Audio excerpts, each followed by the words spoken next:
Merhaba arkadaşlar. Bugün size pizza börek yemeği öğretmek istiyorum. Şimdi malzemeleri bu.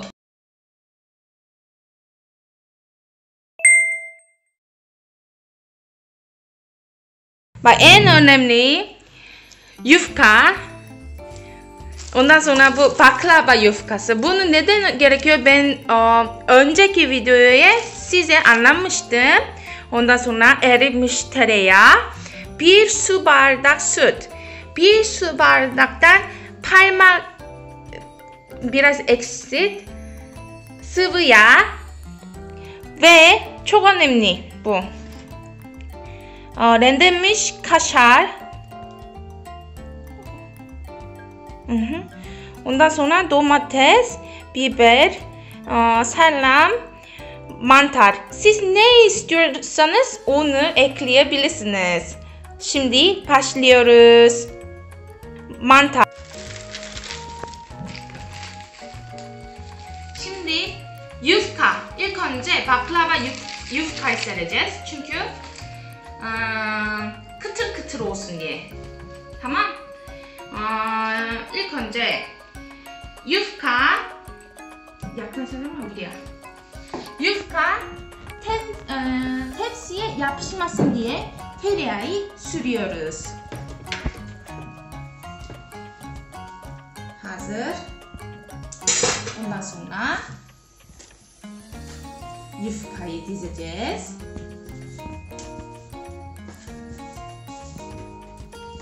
Çok güzel olmaya gerek yok. Zaten pişirince hepsi aynen oluyor. Bu şekil önemli değil, tamam? Benim arkadaşlarım böyle.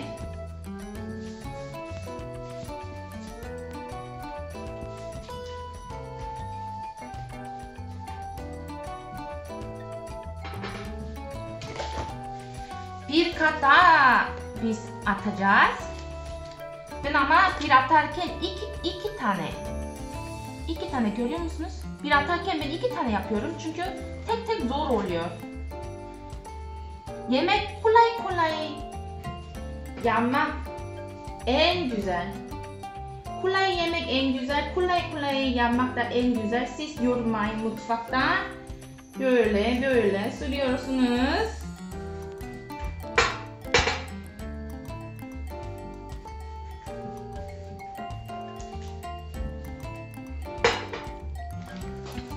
Bir kat daha sereceğiz.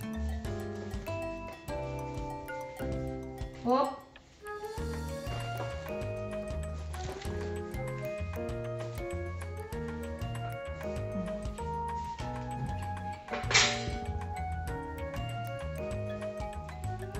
Ne kadar kıtır tadı istiyorsanız o kadar baklava yufkayı sereceksiniz.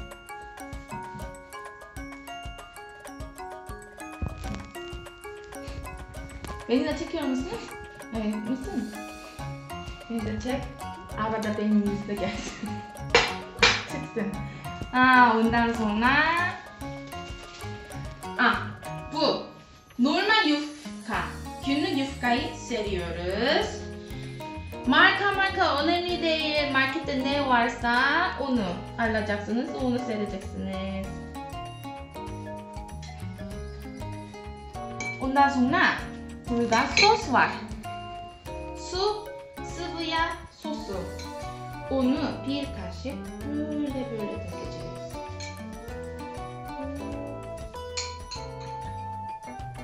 Çok dökmeye gerek yok. Çünkü biz bir kat daha yapacağız. O yüzden çok dökmeye gerek yok. Ondan sonra bir yufka daha sereceğiz.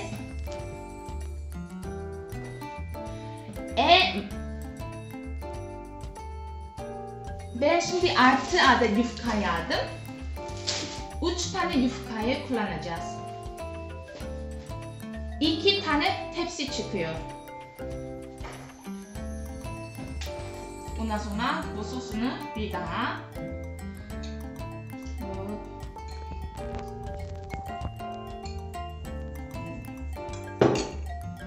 Ondan sonra bu. Sosu hepsi gitsin böyle her yere. Her yere sürüyorum ben.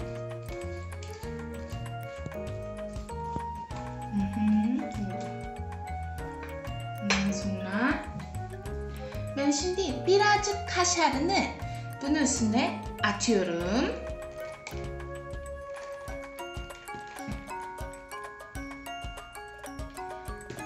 Kaşar ne kadar varsa öyle koyun ama çok olsa güzel olur kaşar her zaman. Okey. Bundan sonra bir tane yufkayı daha sereceğiz.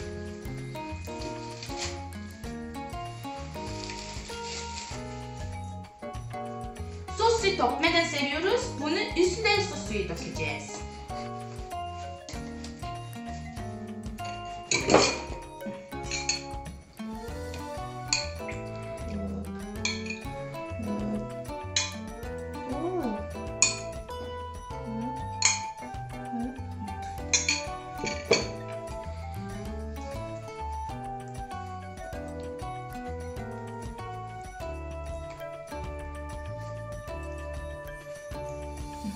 Döktüm ben.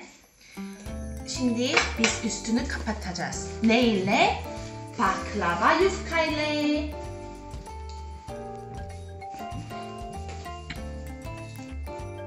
Şimdi bir kaşardı. Tereyağı.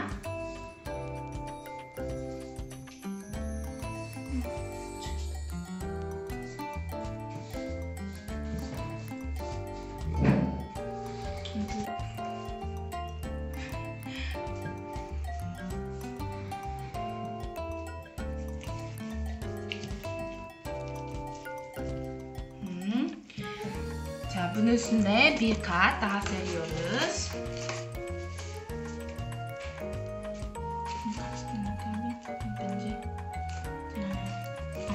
Okay.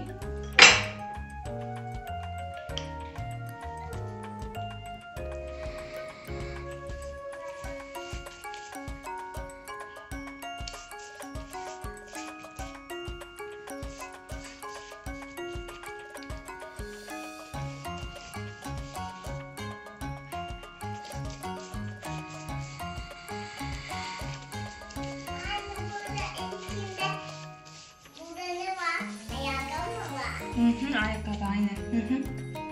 Bu ayakkabıdan bilmiyor. Anne bunu bilmeyeceğiz. Okey. Bu bitti. Bitti. Şimdi ne yapacağız biz?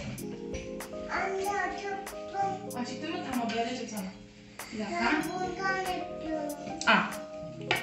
Şimdi böyle tek biz diziyoruz. Ben bakmak istiyordum. Ay. Orada koydum ya. Öyle ben alayım ben. Anne bu ne? Bu. O tereyağı. Bir dakika Ayşe Su. Anne bunu alabilir miyim? Yok bir dakika kızım. Şimdi annem yemek yapıyorum. Aşkım çakılma. Çakılma. Para. Olur. Ne kokmuş? Ne kokmuş? Tak. Nasıl istiyorsanız öyle dizebilirsiniz. Ben böyle şekil böyle tüm kesmeyi çok seviyorum. Böyle tüm kestim çünkü güzel malzemeleri böyle taze görsün diye böyle kestim. Bakın. Ayakkabılar. Ayakkabılar çıktı. Bir tane. Bu ayakkabı. Böyle yapalım. Ve ayakkabı diyor. Bu da ayakkabı. Pizza tadı oluyor. Çok seviyorlar. Ben bunu bir yapmıştım.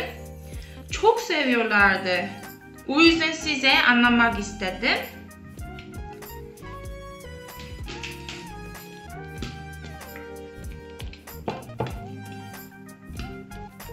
Hop.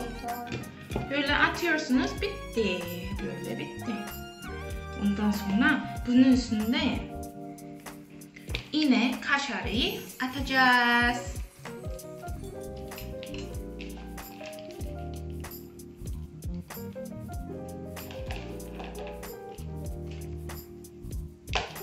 Okey, bitti. Sonra pişirmeyi halini size göstereceğim. Önceden ısınmış fırına atıyoruz. 25 dakika pişiriyoruz.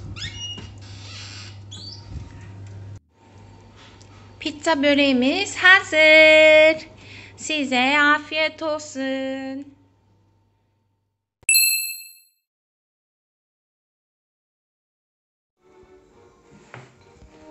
Pizza böreği sonucu böyle oluyor.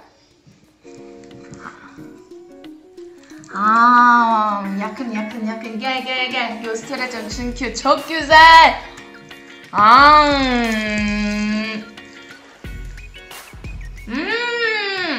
Kıtır kıtır. Gel bakayım. Çünkü bu sesi de duysunlar.